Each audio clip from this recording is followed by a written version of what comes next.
Salut les investisseurs malins, j'espère que tu vas bien. Je m'appelle Gabriel Jarosson. Aujourd'hui, on va faire un petit point vocabulaire et je vais te parler du Price Earning Ratio, le PER. Je vais t'expliquer ce que c'est, je vais t'expliquer comment l'utiliser en tant qu'investisseur malin pour investir en bourse. Avant de commencer, si c'est ta première fois ici, si c'est pas déjà fait, je t'invite à cliquer sur le bouton s'abonner juste en dessous de cette vidéo pour t'abonner à la chaîne YouTube Léonis, ne rater aucune vidéo dès que je les publie et rejoindre plusieurs milliers d'investisseurs malins. C'est parti.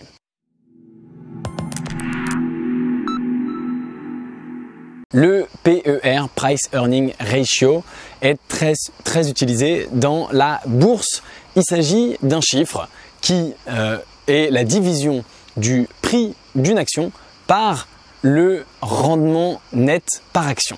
C'est-à-dire, attention, c'est un peu compliqué, tu vas voir, c'est très simple. Il y a en fait deux façons de le calculer, donc soit par action, soit sur l'ensemble de la boîte. C'est la capitalisation boursière globale, la valeur de la boîte, divisée par le résultat net, divisé par les bénéfices. Donc c'est assez simple finalement, c'est de dire combien de fois elle vaut les bénéfices. Donc c'est l'idée de dire, eh bien si la boîte vaut 10 millions, qu'elle fait 1 million de bénéfices, c'est un price earning ratio de 10. Extrêmement simple. C'est souvent calculé au niveau de l'action puisque on parle souvent du résultat net par action ou des bénéfices par action.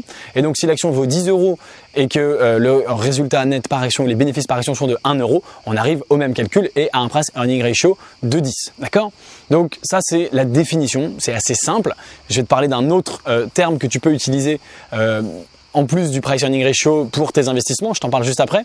Mais déjà, comment ça s'utilise ce price earning ratio? Eh bien, il va te permettre de juger si la boîte est chère par rapport à l'argent qu'elle génère ou pas. Alors ça bien sûr, ça dépend de beaucoup de boîtes, ça dépend de la typologie de société. Si c'est des boîtes dans lesquelles on croit énormément à l'avenir et on pense qu'elles vont générer énormément de bénéfices dans les années futures, plus que le bénéfice actuel, eh bien le price earning ratio va être élevé parce que la boîte va avoir beaucoup de valeur plus que son bénéfice actuel. À l'inverse, si c'est une boîte où on attend que les bénéfices diminuent, eh bien on va avoir tendance à avoir un price earning ratio inférieur. Alors les métriques qu'on trouve sur internet, qui sont les métriques classiques utilisées par les investisseurs traditionnels, sont les suivantes. Entre 10 et 17 pour une boîte, c'est considéré comme à peu près un bon price earning ratio. Donc c'est une boîte où l'action n'est jugée ni sous-cotée ni sur-cotée. On juge que l'action est à un prix à peu près normal. Donc si tu vois un price earning ratio entre 10 et 17, tu peux juger que c'est à peu près dans la moyenne. D'accord? Alors tout de suite bien sûr tu dis mais attends, comment je sais quels sont leurs price earning ratio, hein? Évidemment tu peux les trouver très facilement sur Google. Tu tapes le nom de n'importe quelle action plus price earning ratio ou même PER et tu vas directement trouver ce chiffre. D'accord? Tu peux trouver ça très facilement. En dessous de 10, on estime que la boîte est sous-cotée. On dit que là, il y a quelque chose qui s'est passé, probablement des mauvaises nouvelles. On attend à une baisse des résultats. On se dit, s'il y a un price earning ratio en dessous de 10, c'est pas terrible. Il y a probablement des mauvaises nouvelles. Les investisseurs, en tout cas, croient que la boîte va perdre de l'argent, enfin en tout cas baisser en termes de résultats, et c'est plutôt mauvais signe. En tout cas c'est une action sous-cotée. Encore une fois, elle peut être sous-cotée à juste titre ou pas, mais c'est une action plutôt sous-cotée. Ça peut être intéressant de l'acheter à ce moment-là pour un investisseur malin si on croit à l'avenir de cette action. Ensuite, entre 17 et 25, c'est considéré comme plutôt surcoté. Et donc là, à ce moment-là, bien sûr, il faut voir ce qui se passe. Est-ce que ce serait pas le moment de l'acheter? Est-ce que ce serait un peu une mode, une tendance que tout le monde s'est jeté sur l'action? Ou est-ce qu'on anticipe de façon absolument réelle et sérieuse des bénéfices qui vont beaucoup augmenter et exploser à l'avenir? C'est tout à fait possible. Au-dessus de 25, là on n'est plus dans le surcoté, on est dans le entre guillemets délire, ou en tout cas on est sur vraiment une boîte qu'on estime qui va faire une très forte croissance dans les années qui viennent, et on pense que vraiment la boîte va prendre, si tu veux, de la taille, de l'importance et générer beaucoup plus de résultats dans les années qui viennent. Alors j'ai regardé un peu avant de faire cette vidéo des price earning ratio un peu marrants, et donc effectivement on voit que beaucoup de price earning ratio de boîtes se concentre entre 10 et 25, entre 10 et 25 grosso modo. J'ai regardé bien sûr les startups américaines qui sont les plus marrantes. On retrouve beaucoup entre 17 et 25 pour les boîtes tech, et j'ai regardé Amazon, et le price earning ratio de Amazon, il est de 75. Donc c'est assez monstrueux, tu vois. Le bénéfice d'Amazon par rapport à sa capitalisation boursière, il est de 1/75e, et donc ça veut dire que les investisseurs estiment que c'est une boîte qui va générer beaucoup plus de bénéfices à l'avenir que ce qu'elle en génère aujourd'hui, et qui croit énormément dans cette action. Voilà, c'est le petit exemple. Et encore, j'ai regardé aujourd'hui, on est le 5 août, et l'action américaine, l'action Amazon, pardon, elle est plutôt en forte baisse là ces derniers jours. Donc c'était encore plus que 75, ça devait être situé aux alentours de 80, 85, donc c'est assez hallucinant.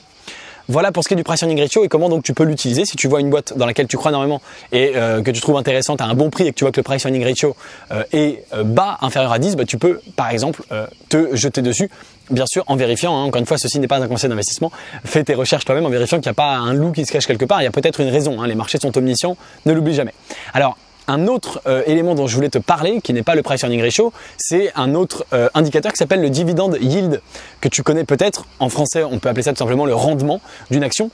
Et c'est exprimé en pourcentage et c'est combien l'action va te rapporter par rapport au prix de cette action. Donc, je te donne un exemple très simple. Une action qui coûte 100 € et qui va te rapporter 5 € de dividendes par an, eh bien on va dire que son rendement, il est de 5%. 5 € pour 100 € investis.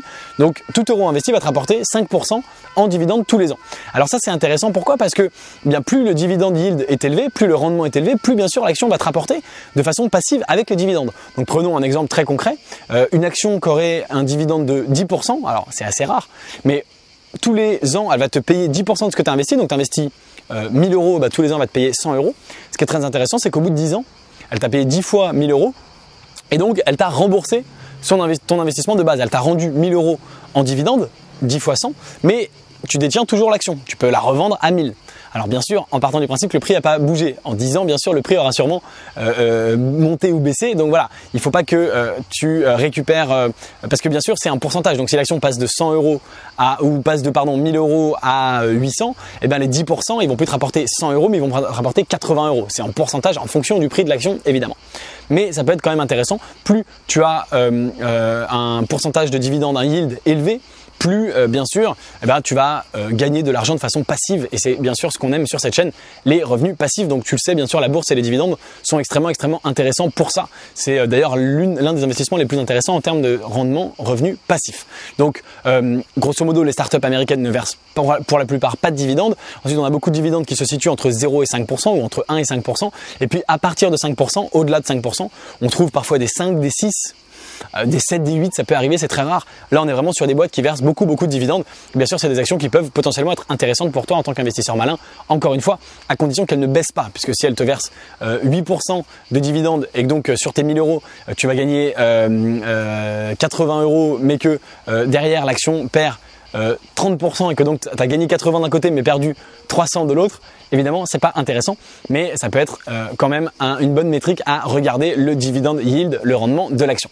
Voilà pour ce petit point vocabulaire, définition, et encore une fois voilà comment tu peux utiliser ces indicateurs toi en tant qu'investisseur malin. Si tu veux que je te fasse d'autres définitions, n'hésite pas, je pourrais bien sûr en reparler. N'hésite pas à me demander en commentaire.